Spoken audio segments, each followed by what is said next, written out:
Bizarre Reality Media.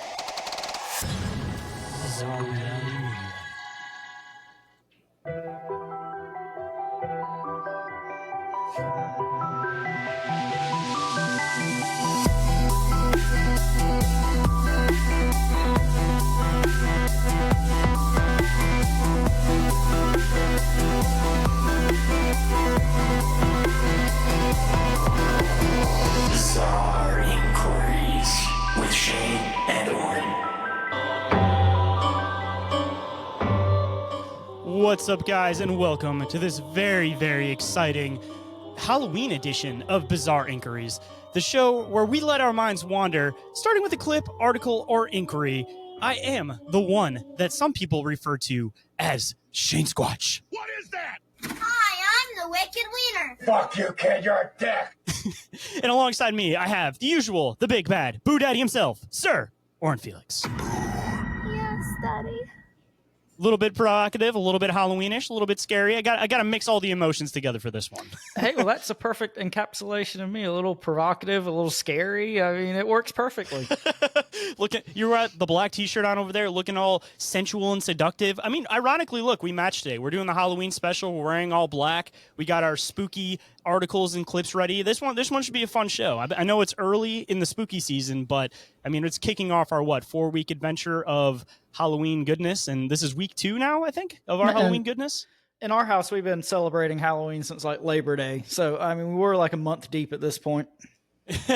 Yeah, I mean, is what it is, man. I mean, as soon as it starts getting cold out, I know for me at least, I started getting into the Halloween spirit. I think I ended up decorating like mid-September, but at the same time, it's like if you're going to put the decorations up, I want them to last and feel like it was worth it, because I really hate putting decorations up and then having them only be up for like 2 weeks. It kind of feels like it defeats the whole purpose, you know? Like it feels like it's just too much at that point. Like I want to enjoy the Halloween decorations. Well, me and Jenny were talking the other day, like it seems like society has pretty much moved to like a 2-party system now. Like either you're a Halloween person or you're a Christmas person. There's like no other options. So we're Halloween people in this house, and it sounds like you are too. So it's never too early to start throwing up those Halloween decorations.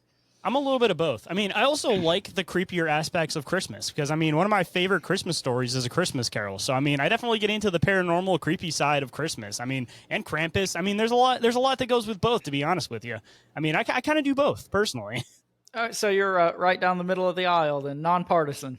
Nonpartisan, like most things, but I see. Getting into today's conversation and all the weird stuff we're going to get into today. First and foremost, I mean, I'm sure everybody has heard of the whole idea of poisoned Halloween candy, and everybody probably is curious where that whole concept comes from, because, I mean, it's kind of become this thing of urban legend, as it seems, but I don't know about you, Orin, but have you ever come across any poisoned candy personally? Not that I'm aware of. I'm still alive and kicking, so. It must have been some good poison. I mean, you know, different kind of poison, if you get what I'm saying. Built up a tolerance, one of the two. Hey, isn't that what all the ancient royalty did for centuries? You have a little tiny hair of the dog, a little tiny bit of poison, and you think that it makes it so that you're resilient to everything? Isn't that how it works? Yeah, yep, that's why I'm still alive and kicking. Well, getting into the origin of where the whole idea about poison Halloween candy came from, and we can go about this one of 2 ways, so I'll let you throw in an option here. Okay. Either one, we can watch a local news story about it, or we can just read through the article, whatever you think would be better. That's up to you. We can just read through the article if you want to. Totally up to you, man. Like I said, I have a local news story too. Whichever way you want to spin it. Just got to get rid of this article in the process of it. Well, I guess we'll start off with the news clip, and if it ends up becoming too reminiscent, then we'll hop into reading the article. But we'll start off with this as soon as I can get this stupid little ad to pop away. Still haunts the Houston area 40 years later. Good evening, friends. I'm Dave Ward. And I'm Gina Gaston. He is being called the Candy Man, a Pasadena father of 2 who passed out poison candy to trick-or-treaters Halloween night, 1974. The only victim killed in that crime was his 8-year-old son. Eyewitness News reporter Pooja Lodia joins us live from the infamous neighborhood where it all happened. Pooja? Dave and Gina, it's hard to imagine a more innocent, a more trusting, a more American tradition than trick-or-treating. And as you can see, it's still going on right here in Pasadena. But on this same street, if you walk just a few steps down, you'll find one of the most horrific one of the most gruesome Halloween That's horror scary. stories ever recorded. It was kind of a cold and kind of a misty, damp night. It was 40 years ago tonight, a Halloween that changed everything. Since it had been raining, Mr. O'Brien had a raincoat on, and unbeknownst to his friends who he was with, he had the pixie sticks shoved up the sleeve of his raincoat. Ronald O'Brien gave pixie sticks to 5 children, including 2 of his own. His 8-year-old son, Timothy, asked for one first. He said the boy responded after he ate some of it that it was very bitter and it didn't taste right. An hour later, Timothy was dead. The pixie sticks were found to be filled with cyanide. O'Brien claimed to be shocked. He gave a eulogy in church that Sunday night that had the whole congregation crying. Parents across the country vowed to never celebrate Halloween again.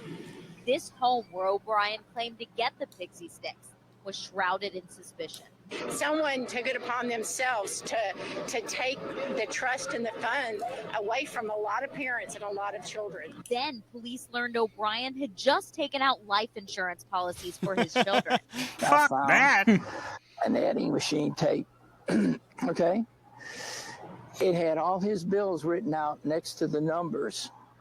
On the adding machine tape, he had added them all up, and it came to almost the exact amount of what he stood to collect. A jury took less than an hour to convict O'Brien, an hour and 5 minutes to sentence him to death. He was just very cold and calculating, okay? And he saw a means to an end to get out of debt. And it's as simple as that. Halloween's never going to be the same. Never will be the same. Not like it was before this happened. That's scary. Yeah, definitely scary. I mean, this was the origin of where the whole urban legend of poisoned Halloween candy came from. And if I'm not mistaken, I'm pretty sure that there hasn't really been any other reported cases since then. So the entire thing started with a dad who tried to poison his own kid to collect an insurance policy on him and ended up getting caught instantly because obviously if all the numbers add up and the insurance policy that you take out is exactly the number that you have in debt, you know, it's not going to work out very well for you. So what's your thoughts on this one, man? First off, I never knew what like the impetus of, you know, the whole poison Halloween candy thing was. This is pretty crazy. I think this should be like a more commonly known story. Like, how do we not have like a movie or like a Netflix series or something about this? It seems like it would be perfect for something like that. But yeah, pretty crazy. They call him the Candyman. Talk about loosely based. Yeah. But yeah, what a fucking sociopath, man. Like, yeah, you might be in debt, but to like literally kill your kid to try to get out of debt, that seems pretty fucking wild to me. So yeah, whatever this guy got, he had it coming to him, and yeah, just a crazy story. And you taught me something today. So one question I did have though, so you know, you hear about the poison candy, and then there's also like razor blades in the candy and shit like that. Do you have any idea where that came from? Probably, honestly, from the same thing. Because, I mean, like we talk about all the time on the regular show, you know, a lot of these urban legends all start with one little speck of truth, and then they just stretch out from there. So, of course, you know, people get into razor blades, which almost seem like they'd be less bad than cyanide because, you know, cyanide is, like, undetectable, especially when you put it in a pixie stick like this guy tried to do. But like honestly, I think it's one of those things that just continuously spread from there and kind of became a wives' tale because of course you have to be cautionary of it, but ironic that it doesn't even come from some stranger. The call is coming from inside the house. It came from this kid's own dad. Yeah. And just to add on to the story, because they didn't mention it in this article, but his own kids were the only ones that were affected by it. Obviously, his son died, and his daughter ended up getting ill, but she ended up dying from it because she had a little bit more of the pixie stick. But there was 3 other kids that also received these pixie sticks. And if I'm not mistaken, 2 of them had the thing where, oh, I'm going to eat it tomorrow, and they didn't get to it. And the other one actually got to a point where he started chewing it open, and his parents stopped him and said, no more candy tonight. So if they didn't stop the kid and say, no more candy tonight, there may have been maybe a second/third person that would have been affected by this. But luckily, at least there was only one fatal death. Not that that's a happy thing, but luckily, at least the sister survived. The crazy thing about that is, you know, you would think if you were going to go to the lengths of killing your own fucking kid, I mean, why not kill a few more at that point and just make it look not quite so suspicious? Like, if like 10 kids had have died, they probably wouldn't have pegged it on this guy so quickly. So, I mean, it seems like he didn't think this harebrained scheme through really good, but he tried. He tried to get 3 more. It just didn't work because the kids were smart enough to not eat the Halloween candy that night. Man, those are rookie numbers. He must have not had very much cyanide. So apparently, don't look out for strangers. But if your parents seem like they have some type of residual hate for you, then maybe check your pixie sticks. Make sure they don't taste a little bit extra bitter, a little extra weird. If mommy and daddy are fighting about money, don't eat pixie sticks. Is that the moral of the story here? I think it might be a good moral of the story. Okay, I'm glad we've got that established. Well, now that we've put some folklore / urban legends aside and finally got to the speck of truth within it, I think that the next thing we should hop into is what you have for today. So without further ado, why don't you let the listeners know what we're getting into for today on your end, sir? Alrighty, so the article I brought for us to talk about today comes via Screen Rant, and it is titled, quote, 10 theories about The Shining that I'm obsessed with even 45 years after Stanley Kubrick's movie released. And The Shining is quite possibly my favorite movie, period. Not just my favorite, like, Scoopy horror Halloween movie. So I definitely wanted to talk about something Shining related, and if I can roll in conspiracies with it, even better. So if you are ready, I will go ahead and get rolling with this.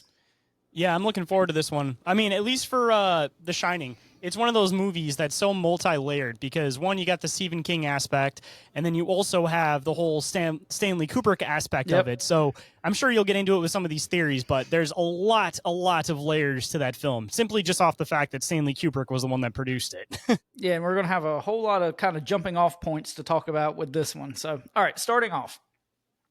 Stanley Kubrick's cryptic horror classic, The Shining, is wide open to interpretation, and that ambiguity has led to the development of countless fan theories about its deeper meanings. All of Kubrick's movies have ambiguous elements. He didn't want you to understand his films at face value. Is Alex DeLarge really cured at the end of A Clockwork Orange? Is the Star Child going to enlighten Earth or destroy it at the end of 2001: A Space Odyssey? But no Kubrick movie was more ambiguous than The Shining. It's 144 minutes of unanswerable questions and indecipherable riddles. There are so many fan theories about The Shining that there's an entire feature-length documentary about them. Released in 2012, Room 237 analyzes every second of The Shining to uncover every hidden detail included in its runtime. And if you guys are interested in this sort of thing or like The Shining at all, I would highly recommend that documentary. It's batshit crazy in the best possible way, and I might actually like it more than The Shining at this point. So if you guys have not seen it, definitely check it out. All right, so moving on. My personal interpretation of the film as a whole is that it's about alcoholism. The fact that the first ghost Jack sees is a bartender who gives him a full bottle of whiskey on the house seems to confirm that, but there are dozens of other theories interpreting the movie in different ways, and I can't get enough of them. So I think this guy is dead ass wrong. I think there's so much more to the movie than just alcoholism. Like, that's definitely in there, but I mean, that's like 20th on the list. Just to give a shout out to another really good researcher and podcaster. I don't know if this was his documentary that was mentioned above, but have you ever heard of a guy named Ryder Lee? Because he recently did a documentary breaking this down into some deeply conspiratorial aspects. And yeah, I don't know if it makes reference to it in this article, but maybe I can touch base on a little bit at the end for at least what some of the aspects I remember from him explaining on the show. Yeah, I don't think it talks about this or him in this article. And I'm not sure that I'm familiar with his work either. So if there's anything you want to throw in here as we're going through, feel free. Actually, it's called A Clockwork Shining, to throw that in there. Okay. This was the documentary that he worked on. I'll bring it up on screen for just 2 seconds before I bring back up the article. If anybody wants another very, very interesting documentary about Shining conspiracies, this one right here, A Clockwork Shining, done by Ryder Lee, who is a fellow podcaster. It's a pretty good documentary. And like I said, I'll make some reference to the theories on it as we get a little bit closer into this. But cool. Bring it back up to your article, sir. All right, so starting off with number 10, It Was All a Dream. Much like David Lynch's own psychological thrillers, The Shining follows a dream logic. Just like a dream, it doesn't totally make sense, and there are a few different ways to interpret what it means.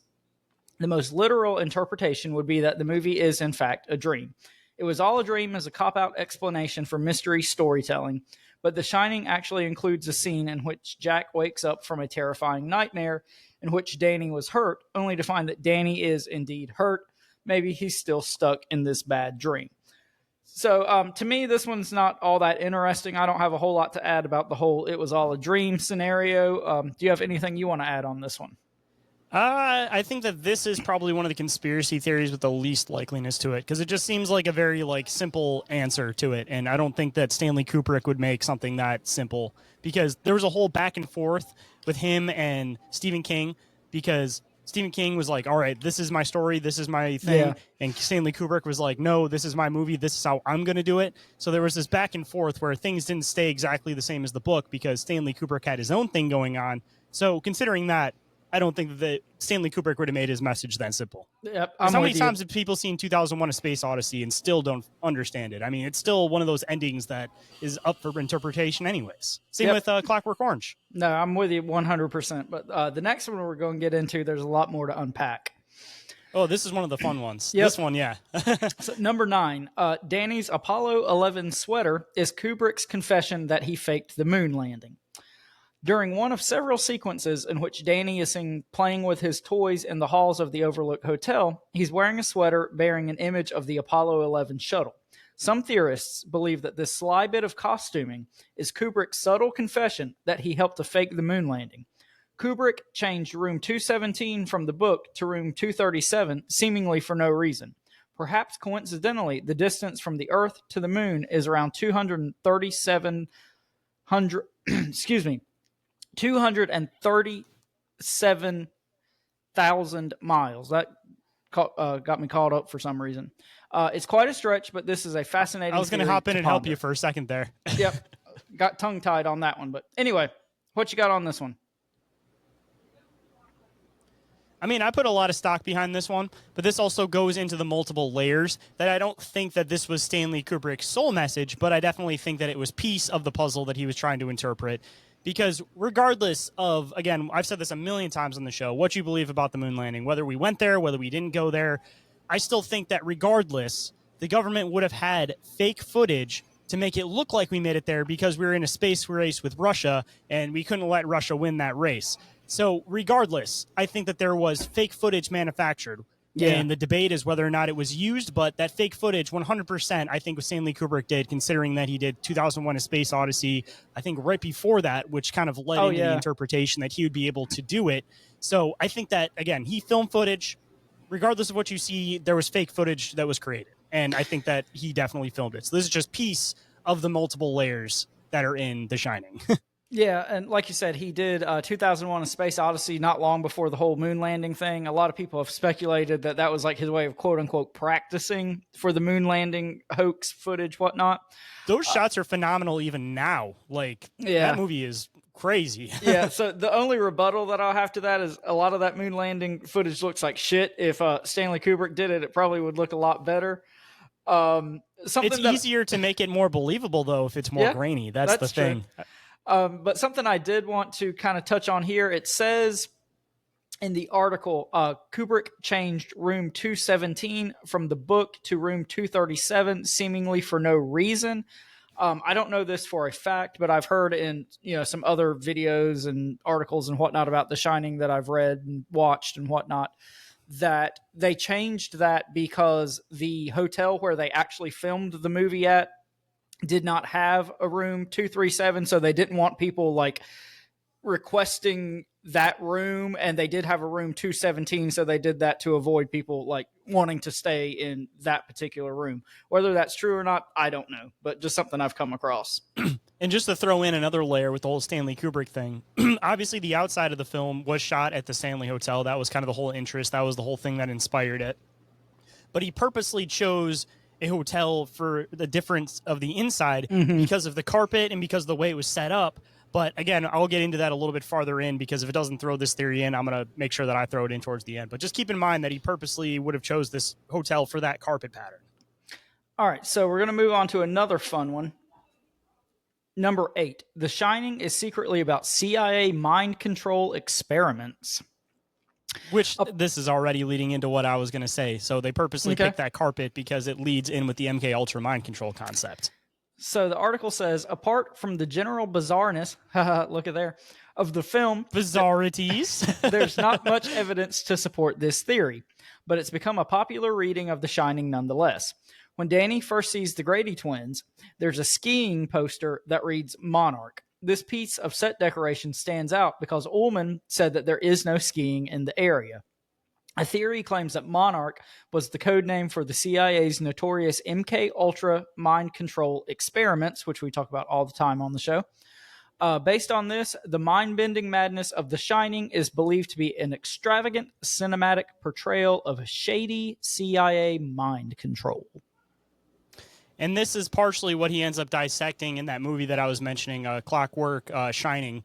And it gets into it a lot heavier on multiple layers, talking about this whole idea of him like walking into rooms and then doors disappearing. And Stanley Kubrick was very particular about making sure that his scenes lined up. So he would have done that purposefully. There's a lot of stuff like the furniture too, like in shots that cut back and forth, like a chair will be in the corner, and then when like they cut back, it's gone. And same thing, people say like Kubrick wouldn't have made those type of mistakes. It's obviously there for a reason. And just to extend onto that even more, for anybody that doesn't think there's validity to this, think about his range of movies that he's created. You have Dr. Goodlove. Is that the one I'm thinking? Where it's already talking about mind control. And then you got, going in farther, you got a Dr. Clockwork Strangelove, Orange. you mean? Yeah, Dr. Strangelove. There it is. Sorry, brain farting on it. And then you got a Clockwork Orange, which obviously the whole concept of that is about MK Ultra mind control, taking a criminal and turning him into basically this citizen that can't do anything bad. Then you got even Eyes Wide Shut, which there's the whole conspiracy about that was around the same time that Stanley Kubrick died. And for anybody that, kind of followed his films, they know that he purposely takes these points where he does these long monologues. And anybody that's watched Eyes Wide Shut knows that these long monologues were basically just completely taken out. And a couple weeks before Stanley Kubrick died, there was a filming of his movie, and he was seen coming out of the theater screaming and ranting about, they edited my movie, they did stuff to my movie, they took pieces out of my movie, and he was flipping out. A week or two later is when he ended up passing away, and then Steven Spielberg ended up taking over that film, and all of those parts were purposely missing. So Stanley Kubrick was definitely tied in with all of this stuff, down to the point where he was connected in with the government, he was doing projects with the government. So why would it be any different with The Shining, especially considering that he had so many arguments back and forth with Stephen King because he was clearly doing his own thing? And the whole Eyes Wide Shut angle, I want to talk about that again here in a couple of entries in this article. So I'm glad you brought that up now. But anyway, I think those are all great points. I think it also kind of gets back a little bit to your human experiment theory. And, like, what is the government doing? And, could Jack have been one of the victims of one of these kind of like extraterrestrial or high strangeness type experiments that you like to talk about on the show? Or, even other stuff I talk about on the show, basically taking this one little component of somebody's personality and then using that as a token to be able to basically manipulate their whole mind. Seems like also it kind of fits into the facade of that too, that they take his little bit of alcoholism and they basically use it to spin him completely around to the point where he's willing to kill his family. And that seems to be something with these activated agents that are connections in MK Ultra and everything. So again, like, not maybe to get too much into current events or anything. But maybe I'm just more conspiratorial, but maybe it's also just because I'm a big fan of Stanley Kubrick's movies, but this is the one that I put the most validity behind as far as conspiracies go. But again, talking about layers, I think that he didn't just have one message. He had multiple messages he was trying to do within one movie. Yep. More than one thing can be true at the same time. Exactly. All right. So the next couple, I don't think are that interesting. So I'm going to kind of rush through those a little quicker. Number 7. The twins aren't Grady's daughters. When Jack interviews for his job at the Overlook, he's told the previous caretaker Grady murdered his 2 young daughters. So when Danny sees 2 creepy twin girls staring back at him in the hotel hallway, followed by a quick cut to their blood-drenched corpses, it's easy to assume they're Grady's daughters. But Jack is told the girls were, quote, about 8 and 10, so they weren't twins. This means that the girls Danny sees might not be Grady's daughters. After all, they could represent a memory from Wendy's childhood, Danny's relationship with his imaginary friend Tony, or something else entirely. Again, I don't think that one's all that interesting. I don't really have anything to add on that one. If you don't, Shane, we'll move on to the next one. Well, just to throw something in, connecting in with the whole MK Ultra concept and the twins, you start diving into a lot of the MK Ultra mind control concept, and it talks about this idea about fracturing the mind. And usually when it refers to adults, you end up splitting the mind into two. And when you catch the kids early and you start splitting their minds early, then they end up fracturing into 4 points. So there's also an interpretation, basically, that these two girls are supposed to represent the splitting of the mind, because it's supposed to represent the same person as the two different split portions of the mind. So the girls themselves fall in with the whole MK Ultra mind control concept of the movie to begin with. Yeah, no, that's a great point. I haven't really thought about the twins in lieu of the whole MK Ultra angle on this, but I think that's definitely a good reading of it. And I wouldn't put it past Kubrick to have put that in there, because in the book, Danny never actually sees the twins. Like, they're mentioned, it's, you know, the whole story is told like it is in the movie, but he never actually sees like the ghosts or whatnot of the twins. So that was a conscious decision on Kubrick's part to visually include them in the movie. Like I said, to try to show maybe even like the whole fracturing of the minds concept. I mean, yeah. Even with the whole red rum thing. I mean, you got red rum, you got murder. I know that's part of the book, but I feel like part of the reason why Stanley Kubrick also tries to use that so frequently is because it also kind of shows the split mind concept of reading two things and interpreting things in two different ways. So I just thought about something as far as the whole like MK Ultra sleeper agent aspect of this. So red room, you know, everybody knows murder backwards, but in the new, well, relatively new Black Widow movie in the Marvel Cinematic Universe, which everybody says is kind of used for soft disclosure. So where the Black Widows are trained to be fucking assassins is called the Red Room. And, you know, that could just be a whole nother layer of this whole, hey, are these people being trained for some nefarious purpose and experimented on by some government agent angle? And again, continuing on, everybody always has, I have to point out the fact that he did Eyes Wide Shut, and that was his last film before he passed away. I mean, that definitely gets into that whole concept too. So just pointing that out, just laying that down there. I think he was one of those people that he got in bed with them, started working with them, started regretting his actions. So then he started kind of trying to out him in his own intelligent way. Because I don't know how much validity there is to it. I think it might be partially like an urban legend, but a lot have said that Stanley Kubrick's IQ was ridiculously high, and the guy was considered a super genius. Yeah, he was like a chess master too, if I'm not mistaken.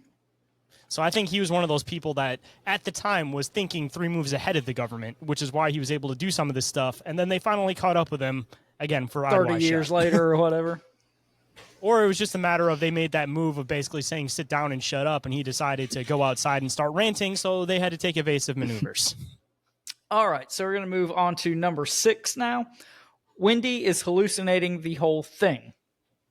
In the early scenes of The Shining, Wendy is shown to be deeply distressed about her violent husband and unsure of whether or not this job at the Overlook will be good for the family. There's a common theory that Wendy hallucinates the events of The Shining. It could be a projection of Wendy's fears about the job. She's terrified that the isolation will drive Jack back to the bottle and back to violence.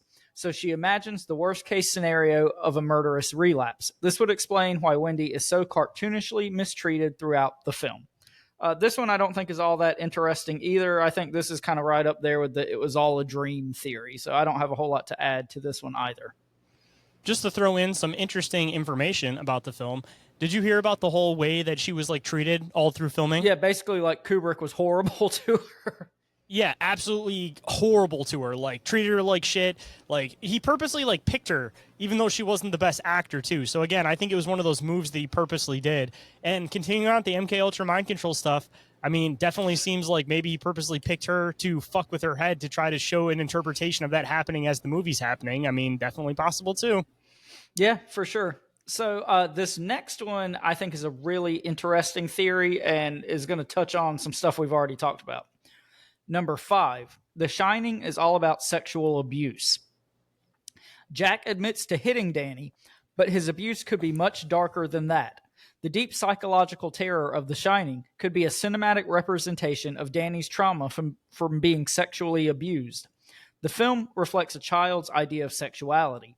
Jack is kissed by a naked woman. It's full of sexual images, like Jack reading Playgirl before his interview, or a man in a teddy bear costume performing a sex act.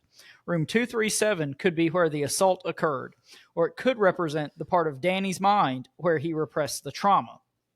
So I can't remember what documentary or video that I've watched that they talk about it, but they also, people have mentioned, Danny's whole thing about Tony, his like mysterious friend. Like the book goes into more detail about what Tony actually is. But anyway, Tony refers to, or Danny, refers to Tony as the little boy that lives in my mouth. And I've, heard people say that there could be like a sexual connotation on that too. And then again, the whole Kubrick angle, he directed Eyes Wide Shut, which is about like, sex cults and the elite and things like that. So it's not much of a stretch to go from child abuse themes to some of the later work that he did. And I mean, that's part of the whole mind splitting concept, like I was kind of mentioning. And the sexual aspect is part of that mind fracturing and mind splitting. So that kind of goes hand in hand. And just to throw in some more about that wonderful documentary I was mentioning, he actually goes through and shows all the different like subconscious like phallus images. Like there's one where he goes into the interview at like in the very beginning of the movie, and there's something sitting on the desk that when the guy comes up and he has like his hands back, it basically looks like it's in the place of having like a giant phallus. Yeah, and going I've even towards heard Jack, and like the Apollo 11 on Danny's sweater could be like a phallus pointing up towards his mouth, if you want to take that interpretation of it. yeah, and then, I mean, if you get into that whole aspect of things, when they purposely show the girls to him in this movie, it could purposely be showing, like, the parts of the mind starting to fracture. Like, when he shows the girls, that's when his mind's starting to fracture into two, because, again, anybody that dives into this stuff, MK Ultra for adults is a lot different than MK Ultra for kids. MK Ultra for adults is a matter of separating them emotionally so that they detach. The kids, you separate into four using sexual abuse and all this other stuff, so that basically, instead of having this repressed... Okay, so... You know how they kind of like train an adult where, for like the military, for example, you have like your normal personality and then you have this like immoral personality that like completely shuts off, that you can do all this immoral stuff and it doesn't connect in with your other personality. You know what I'm kind of referring to? Yeah. So with kids, they do this other aspect where it fractures past that, where basically they, instead of having this, here's my moral personality, here's my shut off personality, they have this dark side of their personality, and then they have like a light side of their personality that they can snap back and forth with. But their dark side of their personality, they don't actually like turn off like their moral compass. They basically will fracture into like this complete other mind of just like a dark psychotic individual. So it's a really, really deep, complex concept. But again, it could possibly even be showing the fracturing of that, because that is part of what the sexual abuse is intended to, is making it so that you don't feel any like connection or love or sympathy or anything for anybody else. And sexual abuse is a huge aspect of doing that. Well, yeah, and like you said, I mean, if Kubrick was kind of, no pun intended, in bed with, these elites and these powerful systems back in the day, and was kind of using his films as a way to pull back that curtain, I mean, it would have just stood to reason that he kind of knew about some of these sexual abuse things and some of the more ritualistic aspects of like Eyes Wide Shut. So, I mean, I think that all makes perfect sense. And I mean, even connecting in on another layer too, I know we're kind of talking about this separation between Stephen King and Stanley Kubrick, but Stephen King still has a lot of his weird links to the occult. And supposedly he's one of the people that's not necessarily on the good side of all the occult stuff, from a lot of there's whispers a lot of that I've heard. Weird child sexual stuff in Stephen King books, like mostly in It, where they have like the teenage orgy in the sewers. So yeah, a lot to unpack there too. Yep. Stand by me. I mean, almost anything that Stephen King writes, there's a lot of sexual innuendo involving kids. So, I mean, just putting that out there. All right, so we're going to move on to the next one, and I think this is kind of an interesting theory as well. Number 4, Theseus and the Minotaur. The Shining is believed to be a spooky reimagining of the classic Greek myth of Theseus and the Minotaur, in which Danny is Theseus, the hero, and Jack is the Minotaur, the monster that comes after him. Where the Minotaur chased Theseus through a labyrinth, Jack chases Danny through a hedge maze. Jack's so-called Kubrick stare, with his head tilted forward and his eyes staring daggers, is similar to the look of a bull that's about to charge. He even does this look while ominously gazing over a scale model of the hedge maze. So just right off the rip, it's interesting to note that the hedge maze is not in the book. That's something that Kubrick added as well. In the book, they're like, I don't remember the word for it, but it's like bushes that have been, kind of cut and shaped like animals and things of that nature. I've heard people say they changed it to the hedge maze because, movie special effects technology was not advanced enough that they could do that at the time. But, this could be another Kubrick thing. But something else I wanted to point out is we've seen a lot of connections with minotaurs, with a lot of like high strangeness activity. And it seems like they're a lot of times associated with almost like incubus, late night visitation, like kind of assaulting women in their sleep in their bedrooms type thing. So I thought that was kind of an interesting theory, especially in light of the whole sexual abuse angle. I mean, I feel like we're just adding more and more layers to this movie, which was kind of what I was hoping we would do. But again, I feel like the whole core of the movie is basically supposed to be talking about mind control. Yeah. I mean, excuse me. It seems like the more we get into this, it kind of keeps coming back to that being the core theme. And like we said, Kubrick's probably touching on all of these things on this list in some way. But I think the whole mind control thing and the sexual abuse aspect are the two that really stick out to me the most. Oh, yeah, 100%. All right, so we're going to move on to the next one, and this is probably one that you'll enjoy. Number 3, the horrors of the Overlook represent the horrors inflicted upon Native Americans. When Ullman interviews Jack, he tells him that the Overlook was built on a Native American burial ground. This was a common trope in 80s horror movies, also seen in Poltergeist and Pet Sematary. Pet Sematary is another Stephen King adaptation. Representing Poltergeist America's... used real bodies at the end, just to throw that one in there, because that's always an interesting fun fact to throw in. And they didn't tell the actors until they were already in a pit with dead bodies. Well, that makes it extra scary. So, representing America's guilt over the shameful misdeeds of its past, The Shining also features plenty of artwork featuring Native Americans and the American West, and Jack makes a reference to the white man's burden from Rudyard Kipling's poem about the imperialists. The horror story has been read as a metaphor for America's past coming back to haunt it. I'm sure you got something you want to add for this one.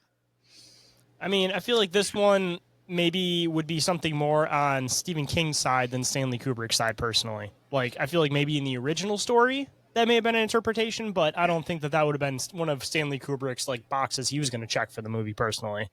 Yeah, I mean, and like it says in the article here, like Native American burial grounds, that's just like fertile soil, no pun intended, for horror. And but the funny thing about it is we like legitimately talk about things involving Native American burial grounds and disturbing the earth with a lot of things on this show, especially like cryptid encounters. So that kind of becomes a chicken and egg situation. I mean, is all this stuff in horror because there's legitimacy to it, or are people just kind of hopping on that bandwagon because they've seen it in horror movies so many times at this point? I mean, I feel like the whole disturbing burial grounds thing was something that came before movies, and then it just became like a trope through movies. Yeah. You know what I mean? Like, it was always the thing that people had in the back of their mind, that you don't disturb something's eternal resting place. But the movies just made it spoofy, and then the 80s just put it as every single movie just have a blank statement on why a place is haunted, because you just say Native American burial ground in a movie, and then you don't need any more explanation past that. That's just boop, that's it, boom. Yeah, like you said, I feel like human beings have always had the wherewithal. You don't disrupt the dead and places of burial and things like that. But I think the whole Native American burial ground thing has probably largely been exacerbated by, popular movies and media and things like that, even though, like I said, we do talk about it a lot on the show. So that's kind of an interesting thing to think about, in my opinion. Yeah, like I said, I think it's more of like Stephen King's trope, because he does talk about that frequently through a lot of his books. I don't think it was something Stanley Kubrick was trying to portray in the movie, because Stephen King had little to no say in the movie, and Stanley Kubrick made that very clear. But I definitely think it was a theme that that Stephen King was definitely trying to hit for the movie. So multiple layers. Maybe it translated into the movie because of Stephen King's intention of putting it in the original book. Yeah, I think that's a good point. All right, so we're going to move on to the next one. We only got a couple more entries here. Number 2, the horrors of the Overlook represent the horrors of the Holocaust. Alternatively, The Shining could be an allegory for a different shameful chapter in history, the Holocaust. Jack wears a t-shirt bearing the Nazi symbol of an eagle, while the German-made model of his typewriter, Adler, translates to eagle. The soundtrack includes a few unsettling post-war compositions inspired by the Holocaust. The number 42 appears all over the movie. There are 42 cars in the parking lot. The Summer of 42 plays on TV, and 2, 3, and 7 from Room 237 all multiply to make 42, which could be referring to 1942, the year the Nazis started the final solution. This one I think is a bit of a stretch. I don't see as many like kind of rock solid connections on this one as some of the other ones. What are your thoughts on this theory?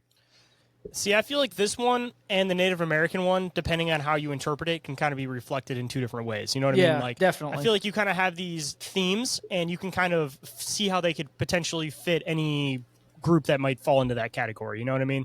Like any repressed group. Why I put a little bit more stock in the Native American theory, like you said, just the whole recurring motif of Native American burial grounds in Stephen King's work, and also just the blatant Native American imagery that's throughout the movie.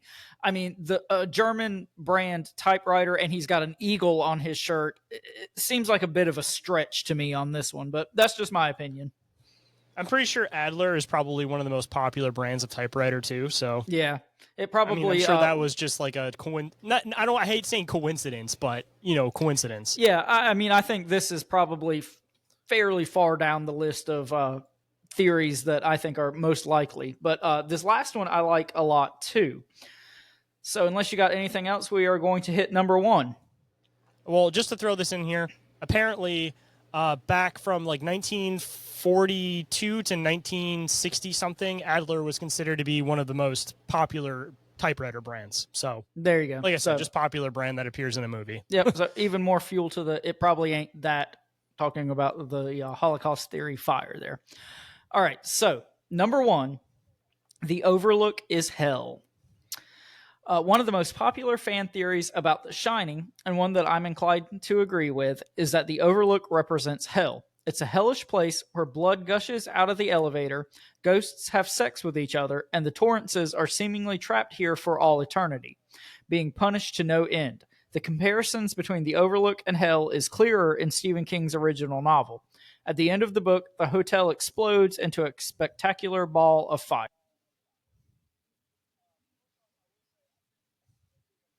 Than the ending of the movie. I understand just on like a filmmaking level why they probably couldn't, stage this huge explosion. But it is much more dramatic in the book than it is in the movie, I feel like. But the thing I like about this theory is the picture they chose of Jack to include here in the article. Looking like the Joker. Well, look at what his hands are doing. Does that seem reminiscent of anything that we've talked about on the show to you? Baphomet? Exactly. Maybe? So talking about the ups and the down? Yeah, if you want to maybe pull up a picture of Baphomet or the tarot card, the devil, for our viewers here, it's pretty uncanny how Jack is doing like the Baphomet hand sign placement, whatever, here. And that gets back to, yep, there you go. And so for our listeners who did not listen to our Freemason series that we did, Baphomet is this kind of demonic god deity thing that the Freemasons, or the Knight Templar, who were kind of the group that the Freemasons came out of, were accused of worshiping. So again, a lot to unpack here. Gets back to ideas of elites and what all they could be up to. But this, positioning of Jack in this Baphomet pose, that's kind of a smoking gun to me. There's no other way to interpret that, in my opinion. Yeah, especially because it's that still shot. And again, going into Eyes Wide Shut, all the other stuff that he was connected into. And again, even the whole hell theory kind of still links back into this whole MK Ultra thing, because obviously all of that is basically a hellscape. The way that they abuse people, all the satanic ritual abuse. I mean, it all ends up coming back down to the same thing. It's all part of these MK Ultra mind control experiments, this advanced psychology and philosophy that you mix together to basically mind wash and control people. Like, it's all part of the same thing. And I mean, I'm still partially convinced that a lot of these like occult practices, such as the Baphomet hands, all this stuff, it doesn't actually represent anything real, but mainly just symbology for I guess you could say like philosophical and like psychology concepts, I guess you could say. Like, I don't think that there's like literally like a Baphomet. I think that it was supposed to be symbolic of something. Like, a lot of the occult stuff isn't literal, it's symbolic of stuff. Yeah, and like going back to this theory, I don't think necessarily the Overlook is supposed to be like a literal interpretation of hell, but like I said, this Baphomet imagery is beyond question, and I think, like you said, it's more symbolic of thought processes and ideas that certain people in power might have, rather than a literal depiction of, oh, this is the devil and the hotel is hell. So again, I think the literal isn't as important as the symbolism and the imagery here. See, and then the question kind of comes back to, at what point was Stanley Kubrick, with his connection to the U.S. government when he made this movie, was he intending for this to be a film that releases information, or was he intending for this to be a film that might possibly provoke and kind of kick people into it? Like, could it have been an MK Ultra film to begin with? That the reason all the symbology is in it, again, isn't to bring light to it, but rather to see who's going to fall into it? Because, I mean, I feel like there would have been periods for Stanley Kubrick where he may have been working for and against. Well, yeah, and this is, much earlier in his career than Eyes Wide Shut. So to me, it just stands to reason that he could have had very different motivations when he made The Shining than when he made Eyes Wide Shut toward the end of his life. So, yeah, a lot to unpack here. Sorry we went a little long on that article, but, you just can't stop once you start theorizing and thoughting about The Shining. So that was a fun one to me. I hope you enjoyed it as well. Oh, I'm always happy to talk about conspiracies. And Stanley Kubrick kind of links into every other conspiracy, so it all kind of works out in a weird way. And it's perfect for Halloween. Exactly. So we got real-world monsters. We got movie monsters. So now we got to move into our realm of monsters. Are you ready for this one, Orin? I am ready. All right, so this one is going to be a bit of a series, and it's going to get to this final point where it's something that a lot of people have been talking about, but I think that we have a lot of good opinions to possibly throw in on it. But the root of what this segment is going to be is paranormal police calls. So I'll originally start with this paranormal call made into a police station, and then we'll kind of move down the list here. And we'll play a game as we go through this. Do you think that it's valid? Do you think that it's real? And what do you think it could possibly be? And we'll play this game as we move along the line. But here, we'll start up this first video. Good. Unanswered questions after a 911 call in Pueblo from a funeral home and cemetery. August 11th, just before 3:30 in the morning, the police department communications center got a call that they refer to as abandoned, meaning the other person hung up. So they called back, got an answer, and heard mostly static. Fuck that.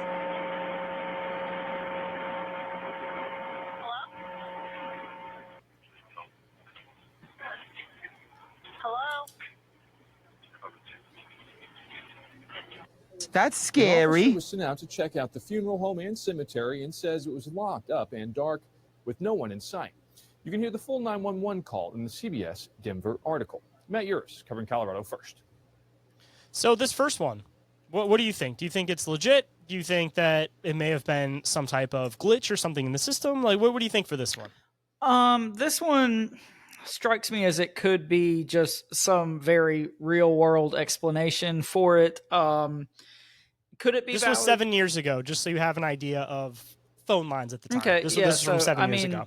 It could be valid. It could be real.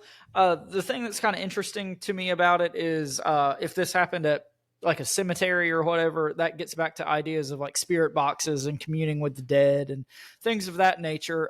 But right off the rip, I don't think I put a whole lot of stock in this one. What about you? I mean, it's a yes and a no one. Just because there wasn't really anything recorded on the other side of the line.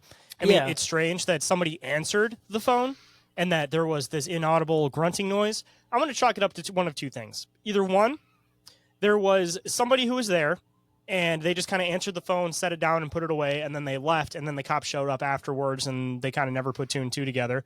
Or two, considering this was a funeral home near a cemetery, all that type of stuff, I mean, maybe it was definitely a case of some ghosties tampering with the lines. Or it could have been some meddling kids. Those dang meddling kids. All right, so hopping into the second one, and I know a lot of people have heard portions of this call because it is used frequently in a lot of different podcast theme songs, ours included, and I'm sure that you guys will recognize the portion of it, but I figured that we should do it just. Not a lot of people have heard the full call because there's actually multiple calls with this one. So without further ado, I'm going to share you guys a Sasquatch call, one of the most legendary Sasquatch calls of all times. 911, what are you reporting? I got a strange going on out here. Something just killed my dog. Something killed your dog? My dog went flying through the air over the tree. I don't know how it did it. Okay. Damn it, I'm really confused. All I saw was my dog coming over the fence, and he was dead when she hit the ground. I didn't see any cars. All I saw was my dog coming over the fence. So that was the first call. And for anybody that didn't catch that, this guy basically called and said, I don't know what the hell just happened. My dog just got thrown and it was dead when it hit the ground. If you guys didn't catch that. And this guy's just nonchalant about it. But I guess, hunter types, a dog's a dog. Hey, maybe he killed his own dog for insurance money. Have you thought about that? He gave him some poisoned cyanide sugar sticks. Cyanide dog treats. So here's call 2. What are you reporting? We got someone or something crawling around out here. Did you see what it was? Was it a person or an animal or? I can't tell. All I know is that my central light came on and I just happened to glimpse and see this thing running across the yard. A good-sized man or something. Looks like a man. I don't know what it was. Just it ran across the yard. Okay. You've had problems in the neighborhood before? Yeah, my dog was killed here just recently. I don't know what it was. Whatever it is, it's running. I couldn't catch it if I was going to chase it. But whatever it was standing up. I'm out here looking through the window now and I don't see anything. I don't want to go outside. Jesus Christ, you better... Sure. See up! Hello? Get somebody out here. Holy shit! Son of a bitch is about 6'9". I don't know. You see him now, sir? Yes, looking right at him. Uh-oh. Okay, hang on. He's right. Is he in your yard, sir? Yeah, God, he's big. Okay, what's he doing in your yard? He's looking at me. He's looking at me. The guy is on foot. I don't know what... It's a big, real big person. That's all I can say. Okay, I'm so fucking scared right now. Yeah, I'd say it was a person, somebody really big. But he's all in black. Is he a black male or a white male? Did you actually see what it? Or That's was pretty he just... racist. He's all black and he's big. What is that? So for anybody that hasn't heard the call, I'm sure you caught our theme song in the middle of that. No, that's a pretty good one. I've never heard the entire thing before. That's pretty funny. I think I put more validity in this one just because how like nonchalant this guy is. Like if he was trying to, pull one over on somebody, you think he would be a little more dramatic about it. But this guy's just like so deadpan. And did I see correctly? This is from like 1990. 1990. Yep. Yeah. So I mean, this is a pretty good while ago at this point. I put a lot more validity in this one than I do the first one. How about you? I mean, this is one of those ones that I'm always saying on the show. The guy never refers to it as a Sasquatch, a Bigfoot. He doesn't know how to refer to it. He's just like, there's a big guy out here. And the lady's like, is he black? Is he white? He's just like, I don't know. He's just a big, dark guy. And he threw my dog last week. Like, what the fuck? What is that? Can start feeding scary. him rancid pixie sticks. Yeah, that's how you deal with a Sasquatch. Previously we threw in the whole idea that if you have a Sasquatch on your property, you just got to grab his dick and twist it. No, the new idea is that you just give him cyanide-laced sugar sticks, and that'll deal with your Sasquatch problem on anybody's property. The question is, what does the dosage take out a Sasquatch with cyanide? Pretty a lot, probably. I'm assuming it's like probably like 10 times the amount you give a person, but I don't think it takes much cyanide to kill somebody. I guess it depends on how much insurance money you need to collect. Can you take an insurance policy out on a Bigfoot on your property? There's only one way to find out. I'm calling my insurance company tomorrow. I'd like a cryptid / extinct species policy. Do you guys offer that for me today? Mr. Felix, what the hell are you talking about? I'd like to insure the Bigfoot on my property. He's a family member. We love him very much. And in case of his death, we want to be able to give him a proper burial. Yep. Because we don't know how Sasquatches are typically buried. So we're going to give this one proper burial rights. I mean, it seems legit to me. I'm sure somebody will take your money for that. I'm sure anybody would take your money for any excuse. Yes. I mean, I've seen a few episodes of Jackass where they walked around with the grandma trying to get her stuffed at taxidermy places after she passed away. And it's pretty surprised how many people said, well, if you can get it approved by the state, I guess we can do it. Hey, man, economy's bad. You got to get it where you can. Money speaks, man. And getting into the main point that I wanted to get into with this one, and the whole reason why I want to bring this up, it's getting passed around a lot on a lot of like cryptid pages lately. I heard Our Big Dumb Mouth reference it. I heard Monsters Among Us reference it recently. And it inspired me to show you this if you haven't heard about it, because it's from your home state of North Carolina. Okay. And this call is from 2021, if I'm not mistaken. So it's about 3 years old. Relatively recently, then. And the other cool part about the call is that there isn't only just the call itself, but there's actually the sheriff responding to the call itself. So this clip is going to have like the sheriff responding to what he thinks of the call itself, and then it's going to end cap with the sheriff. But for me, at least, it adds more validity to it. But this is probably one of the craziest police call-in stories that I have ever heard. So without further ado, let's get into this weird one. And if this isn't too far from you, man, maybe you need to go out and investigate this one possibly. I'll let you know. It is very hard to listen to that call, to that 911 tape, without becoming somewhat unnerved. It actually bothered me the first time that I heard it.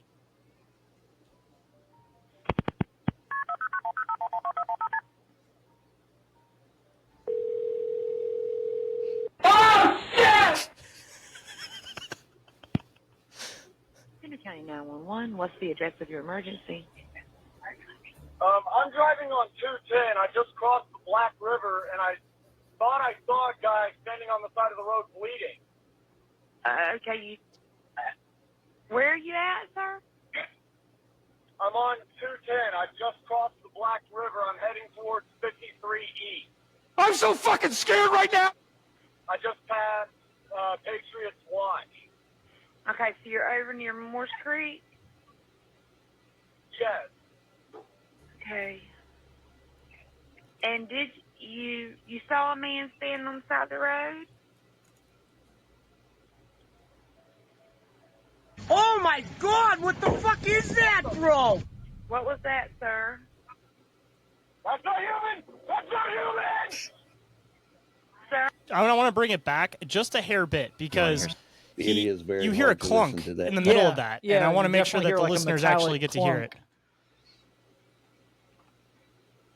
Make sure I got it up. There you go. Okay. And did you saw a man standing on the side of the road?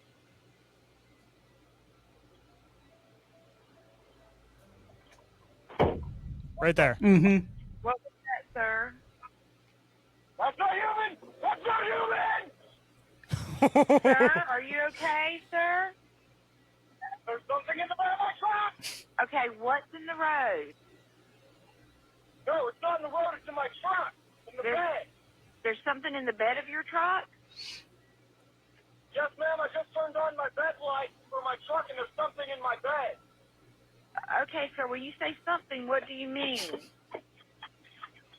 I just knocked it off of the bed of my truck and went over my roof. Okay, what was it?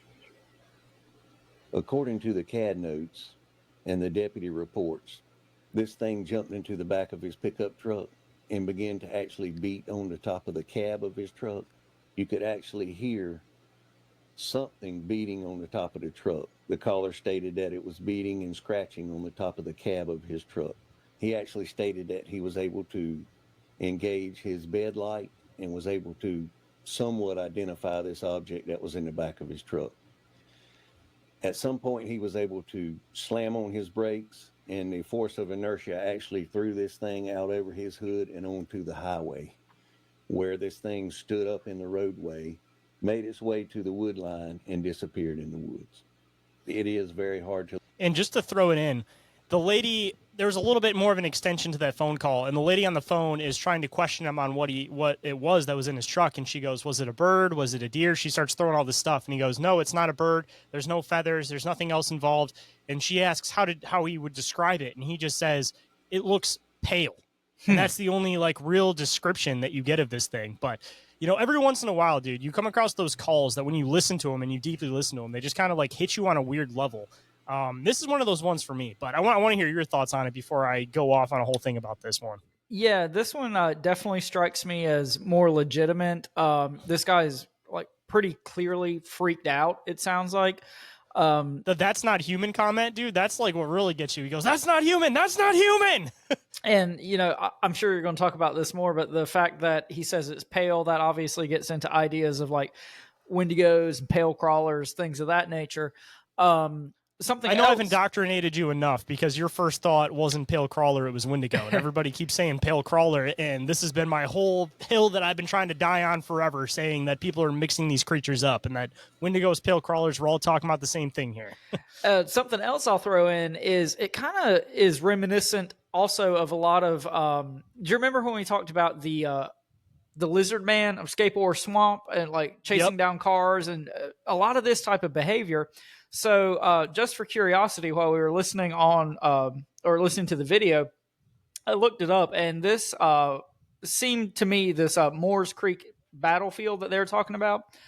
This is in Pender County, North Carolina, which is like southeast North Carolina. It's probably like an hour or so from where I grew up back in eastern North Carolina, but like pretty close to the South Carolina border. So, you know, we've talked about the lizard man of Skateboard Swamp a couple times on the show now about how that was probably misidentified Sasquatch sightings.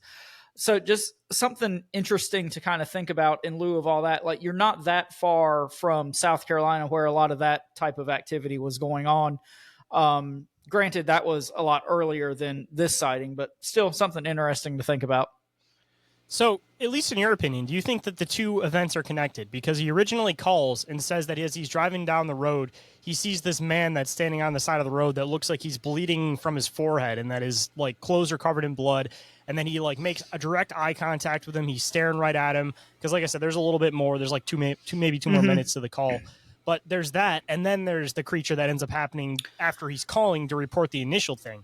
Do you think that there is a connection between the two personally, or do you think that these are two separate events? So my thoughts on that, you know, when we talk about Bigfoot or Dogman or things like that, there could be a much more, you know, we obviously dabble in the woo-woo aspects of all this stuff a lot, but there could be a much more biological aspect of those type creatures. When we get into like wendigos and pale crawlers or whatever that is, I kind of like the idea that, you know, what if what this guy initially saw was this thing like almost mimicking or trying to lure this guy in, and then when it didn't work, then it, you know, took off the mask and hunted this guy down.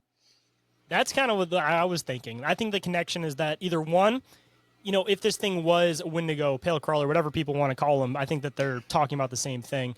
And I'm also kind of stating this from a lot of the listeners that may not have heard early in the episode that my main encounter that kind of sparked up me even researching a lot of this stuff was with this pale crawler wendigo type thing. So I'm speaking from a point of experience seeing something like this. But, you know, either one, maybe it was the creature itself trying to look like it needed help to try to draw the guy off on the side of the road, like you were saying, and then attack at that point.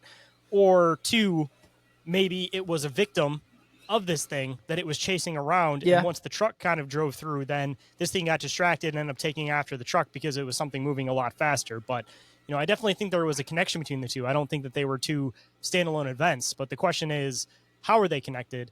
And what exactly is a pale crawler / wendigo? Like, what is the interpretation of them? Like, because like I said, I think that a lot of the time we're recategorizing something because wendigos kind of fell into this point of obscurity where they had this like deer-headed thing and all this, and that was never part of the lore. Like the original thing that the natives were describing was this pale, lanky, human-like creature.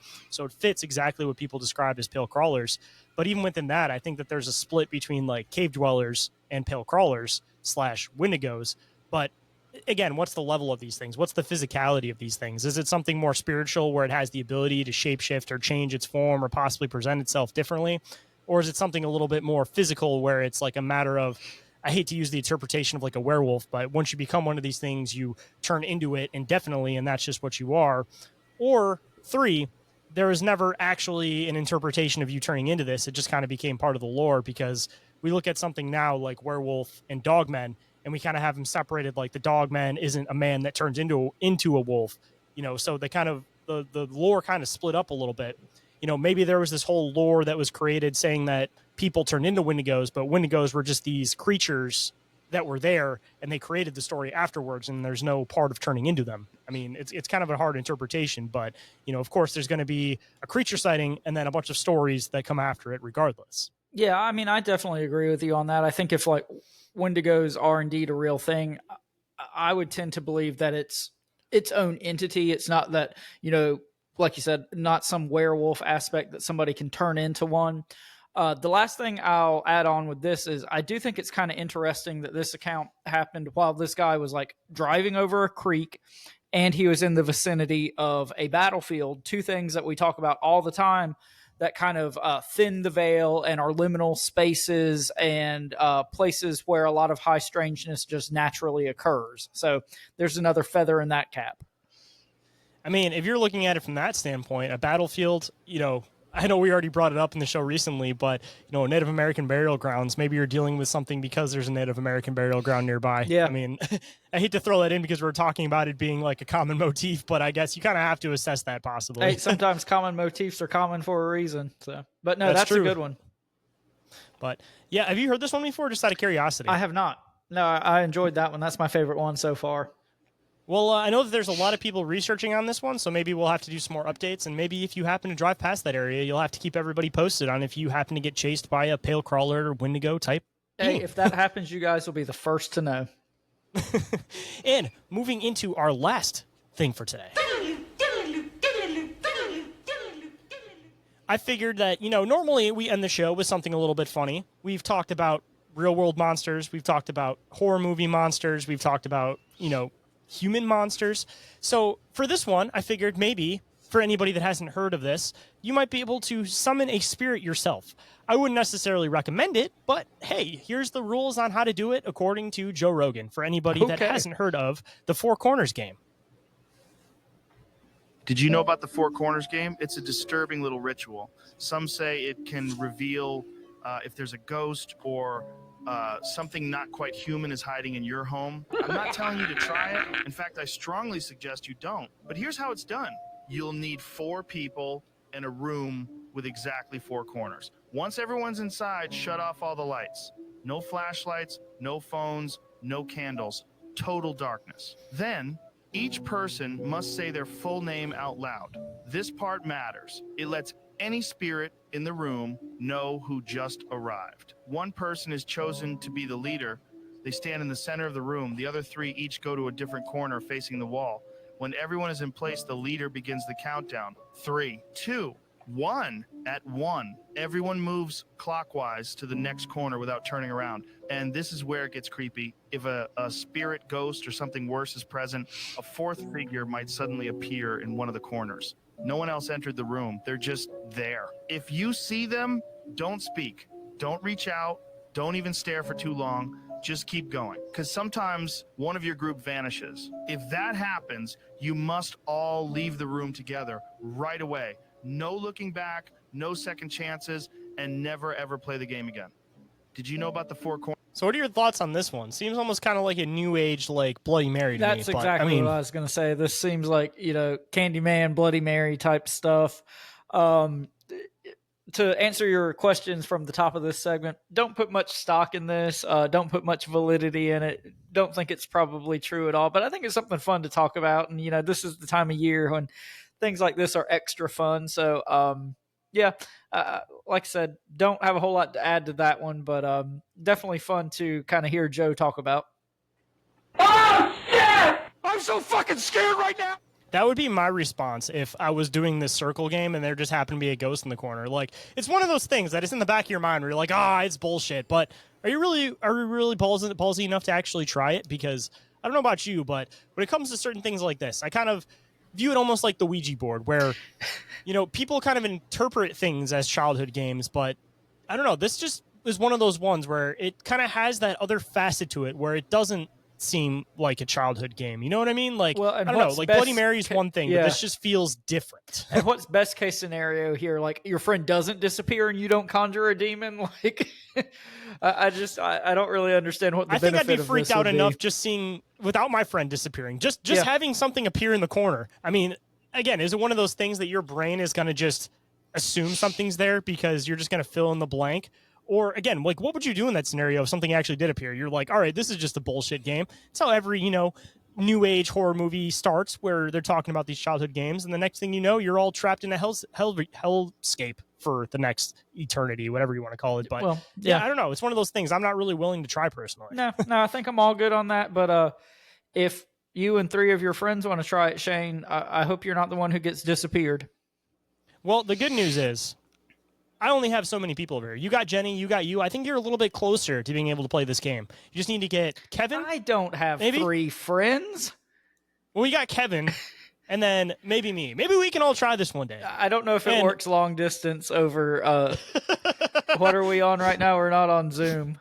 Riverside. Well, next time we're all in a room together, we'll have to attempt this, and we'll have to record it, and we'll all probably vanish and disappear, and it'll become this new thing on the internet that's amongst the dark web that everybody thinks is a fake video, but all of us actually got kidnapped by a ghost or a demon. Hey, circling back around to the top of the show.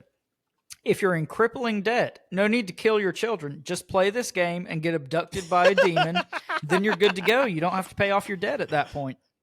Where'd your kid go? I don't know, man. I played 4 corners and he just disappeared. What the hell is 4 corners? Don't worry about it. It's a ghost game. He Ask Joe disappeared. The Rogan. fucking ghosts have him. He's in the ghost dimension. All right, Shane, you got Don't you know anything? how to get past that? You have to go through the closet. I think that's what we learned from Poltergeist. Okay. If your child is ever trapped in the ghost realm, first try their closet. Because there might be a giant pink portal thing that might spit some goo at you. You never know. And you might end up falling through the roof into your front room. Who knows? I mean, what could possibly go wrong? All right, Shane, you got anything else on this one? Nope, other than don't try it. Okay. And if you do, please let me know how it goes. I mean, anybody has the balls to try it, I want to hear some feedback. So you better hit me up if there's any of you left to tell the tale. Ooh. That's scary. All right. Well, thank you guys for joining us tonight and listening to all this bullshit. We hope that you guys have enjoyed it and we've kind of helped y'all get your spooky season started off. Y'all can catch our next episode of Bizarre Inquiries. It's going to be Thursday, November 6th, roughly 7:15 Eastern Time on the Bizarre Reality Media YouTube channel. Be sure to submit any questions, articles, or anything like that. We're kind of been kicking around the idea of focusing on like kind of colonial, pilgrim, Native American type stories in November for Thanksgiving, obviously. So anything in that nature, you guys shoot those stories our way and also join us in the chat. And somebody's going to send us a "What are you thankful for?" Like, that's going to be troll, a somebody's just really gonna send short list "What for are me. you thankful for?" All right. But if anybody would like to get in touch with us for any reason whatsoever, Shane, tell them how they can do that. First and foremost, you guys can get a hold of us through the emails, depending on which side you are listening on. You guys can either get a hold of us at bizarreencounters@outlook.com or through Inquiries of Our Reality Podcast at outlook.com.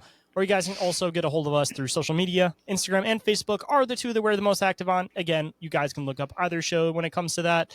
You guys can also get a hold of us through the submission form, which is available at the top of both of the link trees. And the last way you guys can get a hold of us is by texting or calling the Bizarre Reality Media hotline. That number is 313-364-1551. And you guys can text or call that 24/7.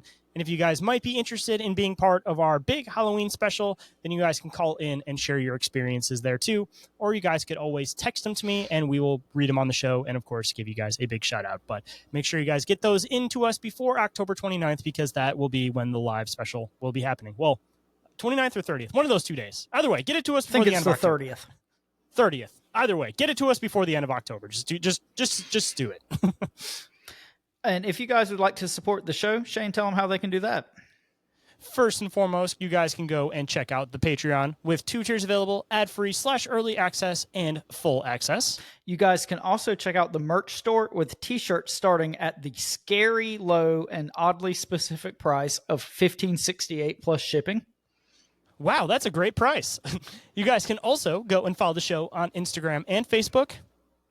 You can leave a review and like and subscribe.